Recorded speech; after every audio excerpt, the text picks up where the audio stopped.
자, 마지막 단계 11번째 단계입니다. 상대방에게 잠깐의 시간을 주는 겁니다. 뭔가 차분히 스스로 정리할 수 있는 그런 시간을 허락해 주는 것이죠.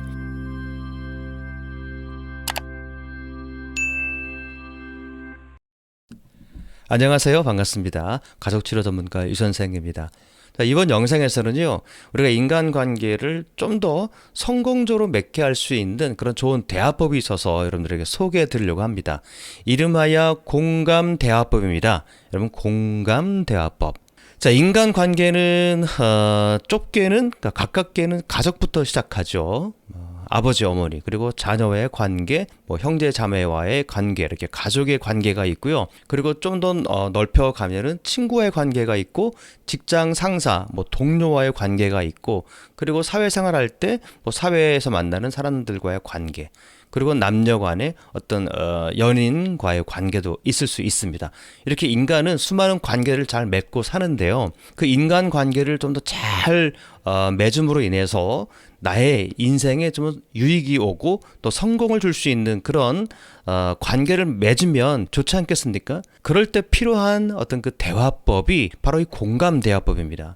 여러분, 공감을 잘해주면 말이죠, 사람의 그 감정을 서로 주고받는 과정이기 때문에 신뢰가 생깁니다. 아주 참 친밀해지게 되는 것이죠. 사람의 감정을 서로 나누고 또 전달하고 아는 그 관계만큼 친밀한 관계는 없습니다. 친구들과의 관계는 말이죠, 바로 이 감정을 서로 주고받는 관계가 친구예요. 그러니까 감정을 서로 주고받기 때문에 친한 친구가 될 수가 있는 거죠. 자, 이처럼 우리 모든 인간 관계도 친밀한 관계를 맺고 신뢰하는 관계를 맺게 된다면은 성공할 수 있는 그런 관계, 성공의 삶을 살 수 있지 않겠습니까? 그러기 위해서는요, 그 누구든지 이 공감 대화법을 활용하게 된다면은 아주 쉽게 그리고 더 좋은 관계를 맺게 될 수 있다라고 하는 것이죠. 자, 그러면 이제부터 제가 이 공감 대화법에 대해서 여러분들에게 그 순서 어떻게 하는지에 대해서 한번 자세하게 소개해 드리려고 합니다. 자, 그럼 공감이라고 하는 것은 상대방의 감정을 내가 알아차리고 그 감정을 읽어주는 것이 공감이라고 하잖아요. 그런데 맞습니다. 맞는데 약간 좀 부족합니다. 진짜 공감이라고 하는 것은요, 상대방이 내 감정을 먼저 읽어주는 게 아니라 상대방이 내 감정을 인정해 줄 수 있도록 내 감정을 깨닫게 해주는 것이죠. 이게 무슨 말이냐면은 상대방의 감정, 즉 상대방 스스로 그 사람의 감정을 깨닫게 도와주는 것이 진짜 공감입니다. 그러니까 상대방이 슬퍼 보여요. 그러니까 내가 그 사람한테 슬퍼 보여 라고 먼저 상대방의 감정을 내가 인정해주고 판단하는 것이 아니라 그 사람이 먼저 지금 화가 나 있고 우울하고 또 기뻐하고 뭔가 좀 그 안 좋은 그 감정을 스스로 깨달을 수 있도록 도와주는 그 과정 자체가 공감이라고 하는 것이죠. 그런데 우리 한국 사람들은 말이죠, 이 공감을, 이 과정을 삭제한 상태에서 내가 일방적으로 그 상대방의 감정을 단정 짓습니다. 알려줘요. 물론 효과도 있습니다.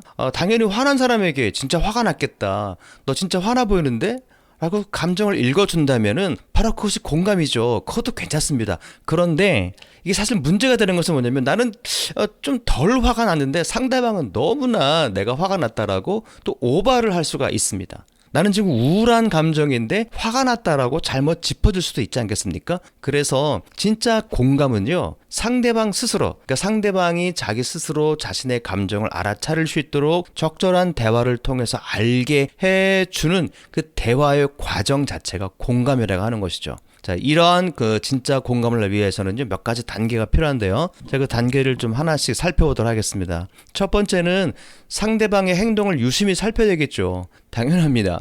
그냥 느닷없이 가서 그냥 이야기를 하는 것은 안 되겠죠. 상대방이 좀 부정적인 모습을 가지고 있을 때 뭐 표정을 보면 알겠죠. 말투를 보면 알겠습니다. 행동을 보게 되면 이 사람 지금 어떤 문제가 있는지를 알 수 있지 않겠습니까? 그겁니다. 상대방의 행동을 유심히 관찰하라. 이것이 첫 번째 과정이고요. 두 번째는 그냥 물어보면 되는 거죠. 어떤 일이 있었는지, 어떤 문제가 있는지, 어떤 갈등이 있는지 이렇게 물어보면 됩니다. 그러면 자, 이 질문에 대해서 어떤 사람은 나 지금 어떤 일이 있어라고 자세하게 설명하는 사람들도 있을 수 있고, 또 어떤 사람은요, 괜찮아, 아무 일도 아니야 라고 그냥 과묵하고 침묵하는 사람들도 있을 겁니다. 자신의 문제를 자세하게 이야기해 줄 경우에는 뭐 큰 문제가 되지 않겠습니다. 그런데 말을 하지 않아요. 그럴 때 그 상대방의 감정을 어떻게 끌고 나올 것인가, 어떻게 말을 하게 만드는가, 이것도 기술이겠죠. 그럴 땐요, 간단하게 말하면 됩니다. 이게 세 번째 단계인데요. 당신의 얼굴에서, 너의 그 행동에서 화가 난 듯한 느낌이 들었는데 뭔가 문제가 있어 보이는데 라고 한번 이렇게 툭 던지는 거죠. 그렇게 된다면 이 사람이 상대방이 지금 내 감정을 읽고 있구나라고 하는 안심할 수 있는 그런 마음이 들겠죠. 이렇게 된다면 자기의 이야기를 조금 풀 수 있다라고 하는 것이죠. 이야기를 나눌 수가 있게 된다는 것이죠. 자, 이제 네 번째 단계는요. 자, 상대방에게 너 지금 어떤 감정이니? 그러니까 상대방에게 상대방의 감정 상태를 그냥 물어보면 되는 것이죠. 네 얼굴을 보니까 좀 안 좋아 보이는데 어떤 감정이야? 혹시 뭐 불편한 것이 있어? 라고 물어보는 것이죠. 그렇게 되면은 나 지금 좀 불편해 라든가 나 지금 화가 났어, 나 좀 억울해, 뭔가 좀 우울해, 이렇게 상대방은 자신의 감정을 조금이라도 이야기를 던질 것입니다. 상대방이 적절한 질문을 통해서 본인의 감정을 스스로 느끼게 하고 알아차리게끔 적절하게 질문을 던지는 것이 네 번째 단계인 거죠. 근데 이제 한국 사람들은 이 네 번째 단계를 건너뜁니다. 그냥 먼저 문제를 듣고 야 진짜 너 화났겠다라고 단도직입적으로 듣는 사람의 감정을 공감하는 차원에서 이렇게 툭 던지는 경향이 있습니다. 물론 맞을 수 있겠죠. 다 같은 감정을 느끼는 사람이니까. 그런데 진짜 감정은 상대방 스스로가 자신의 감정을 깨닫게 도와주는 것이 공감이잖아요. 그래서 한번 물어보는 겁니다. 자, 네 번째 단계는 상대방의 감정의 종류를 물어보는 것이죠. 너 지금 느낌이 어때? 무슨 감정이야? 너 얼굴 보니까 굉장히 화가 난 것 같아. 화났어? 우울해 보이는데 우울해? 라고 이렇게 감정을 물어보는 거죠. 자, 그러면 상대방이 자신의 감정을 답변해 주겠죠. 자, 다섯 번째는요. 상대방 감정의 그 강도, 수준, 정도를 측정하는 거죠. 그래? 많이 아파? 많이 답답해? 많이 화났어? 어느 정도야? 이렇게 어느 정도야? 라고 한 번 더 되묻는 거죠. 그러면 상대방이 또 자신의 감정의 그 수준, 정도, 강도를 한번 측정해 보는 것이죠. 굉장히 화가 났어요. 나 정말 너무 많이 화가 났어. 라고 그 감정의 어떤 그 크기를 이야기하겠죠. 자, 이것이 바로 다섯 번째 단계입니다. 자, 여섯 번째 단계는요. 그 감정을 무게로 변환시키는 작업을 하는 겁니다. 자, 무슨 이야기냐면요. 감정의 강도가 세. 그것을 무게로 한번 변환시켜보자라고 하는 차원이지요. 그래? 야, 그럼 얼마나 무거워? 야, 내가 느끼기에는 한 이 정도 무게인 것 같은데 네가 느끼기는 어때? 라고 상대방에게 직접 물어보는 것이죠. 그러면 그 사람이 또 자신의 감정의 무게를 한번 측정해 보는 것이죠. 나 굉장히 무거운 것 같아. 나 혼자 못 들 것 같아. 이렇게 무게로 표현하게 만드는 겁니다. 자, 이것이 왜 중요하냐면요. 감정의 어떤 그 정도를 무게로 변환시키게 되면은 그 감정을 충분하게 컨트롤할 수 있는 그런 능력이 생기기 때문에 이렇게 무게로 변환시키는 것입니다. 자, 일곱 번째입니다. 일곱 번째는 그 감정을 인정해 주는 것이죠. 그래, 맞아. 정말 그 감정은 분노의 감정인 것 같아. 네가 느끼는 그 감정은 내가 볼 때는 정당한 감정이야 라고 또 인정해 주는 것이죠. 그러니까 잘잘못을 따지는 게 아닙니다. 잘못된 감정이야 라고 판단하는 것이 아니라 인정해 주는 것이죠. 맞다라고. 당연히 너는 정말 힘들 것 같아 라고 같이 동조해 주는 것이죠. 이것이 바로 일곱 번째 단계입니다. 자, 여덟 번째는요. 그 감정의 주인은 바로 너야 라는 것을 알려주는 겁니다. 자, 여러분, 지금 화가 났어요. 우울해요. 기뻐요. 그 감정의 주인은 누굽니까? 그 말을 듣는 납니까? 아니면 상대방이겠습니까? 당연히 상대방이겠죠. 말을 하는 사람이 그 감정의 주인이에요. 말을 듣는 그 친구라든가 사람들이 그래, 그 감정의 주인은 바로 너야 라고 하는 것을 알려주는 것이죠. 자, 이렇게 하는 것이죠. 굉장히 무겁구나. 근데 그 감정의 주인은 바로 너야, 네 거야.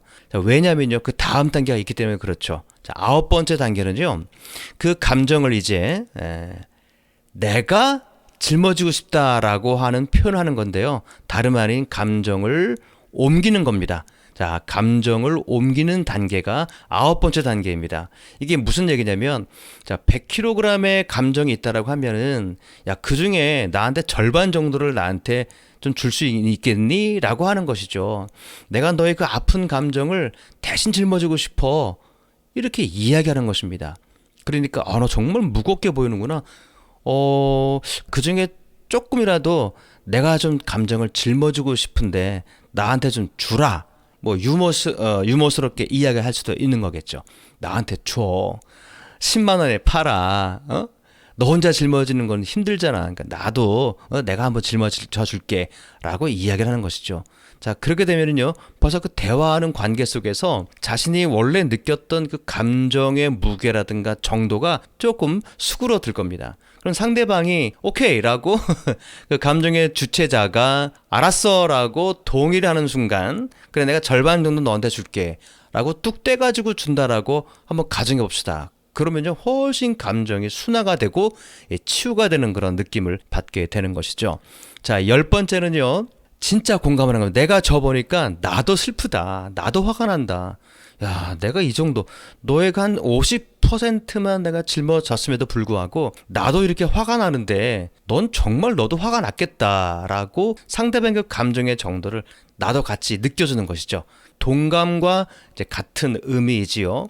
자, 이렇게 되면 말이죠. 상대방, 즉 화를 내고 있는 사람은 이미 감정의 대부분이 자신의 이야기를 듣는 친구라든가 부모님에게 전가가 된 상태잖아요. 그러니까 덜 무겁게 느껴집니다. 그러니까 덜 화가 나는 것이죠. 이미 화난 그 감정, 부적절한 감정이 많이 이렇게 수그러들어 있는 것이죠. 자, 마지막 단계 11번째 단계입니다. 상대방에게 잠깐의 시간을 주는 겁니다.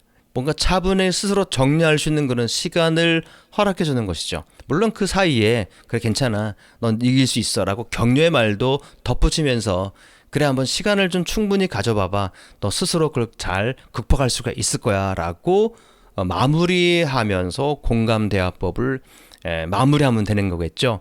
자, 이렇게 자세하게 보면 큰 순서인 것 같지만 이게 한마디로 쭉, 그러니까 한 대화로 이끌게 되면은 이렇게 복잡한 건 아닙니다. 제가 간단하게 이제 다시 한번 정리해 볼게요.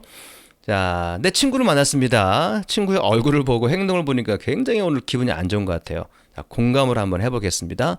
야, 너 얼굴 보니까 좀 평소와 다른데? 뭐 무슨 일이 있었어? 무슨 일이야? 상대방이 아니야, 아무것도 아니야 라고 얘기하잖아요. 그러면은 아닌데 너 얼굴 보니까 뭔가 좀 기분이 안 좋은 게 써 있어. 너 어떤 감정을 지금, 어떤 감정이야? 왜 그래? 어떤 감정이지? 라고 물어보는 거죠. 사실은 내가 좀 기분이 안 좋아. 그래? 어느 정도인데? 이 정도 감정이 안 좋아. 아니, 정확히 어느 정도야? 몰라. 좀 살짝 기분이 안 좋아. 그래? 그러면은 무게로 말하면은 네가 가볍게 들 수 있는 그런 무게의 감정이겠네. 그럴 것 같아. 그러면은 그 감정, 야, 가벼우니까 나한테 좀 주라. 내가 대신 짊어줄게. 내가 너 감정을 짊어보니까 나도 좀 기분이 안 좋은 것 같은데. 그래. 내가 너 감정을 짊어졌으니까 이제 곧 있으면은 괜찮아질 거야. 알았지? 조금 이따 보자. 자, 이런 식으로 이야기를 하는 것이죠. 자, 여러분, 부모와 자녀의 관계도 마찬가지입니다. 부모님이 자녀를 만났을 때 자녀의 얼굴이 좀 심상치 않아요. 뭔가 문제가 있는 것 같아요. 그러면 이제 물어보는 거죠. 아무개야, 아들아, 딸아, 너 얼굴이 안 좋아. 왜 그래? 무슨 일이 있었어? 친구랑 싸웠어? 이렇게 물어볼 수 있겠죠? 대부분 답을 하지 않을 것 같아요. 대답하지 않으면은, 아니야, 너 얼굴 보니까 뭔가 기분이 많이 상해 있어. 너 지금 어떤 느낌이 좀 들고 있니? 라고 감정을 물어보는 거죠. 그러면 엄마 나 기분이 안 좋아. 그래? 너 얼굴 보니까 기분 안 좋은 것이 엄마가 보기에는 좀 가볍게 느껴지는데 너는 얼마나 느끼는 것 같아? 자, 수준을 물어보는 것이죠.